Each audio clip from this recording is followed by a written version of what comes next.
అనంతపూర్ అనే ఒక చిన్న రాజ్యం. ఆ రాజ్యానికి మహారాజు భీష్ముడు. ఆయనకి ఒక్కగానొక్క కుమార్తె. ఆమె అరవింద. ఆమె గుర్రపు స్వారీతో పాటు అన్ని యుద్ధ కళలు నేర్చుకుంది. కానీ అనుకోకుండా ఒకరోజు మహారాజు ఆరోగ్యం క్షీణించింది. ఈ విషయం తెలిసిన మిగిలిన రాజ్యాలు యుద్ధానికి సిద్ధంగా ఉన్నాయి. మహారాణికి ఏం చెయ్యాలో తోచక మహామంత్రిని అడిగారు.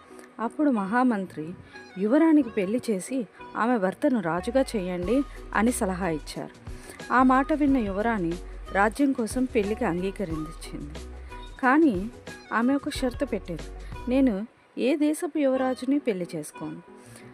నా రాజ్యంలోని ఒక యువకుడిని పెళ్లి చేసుకుంటాను. ఆమె మాటలు విన్న మహారాజు మహారాణి ఏం చేయాలో తెలియక అంగీకరించారు.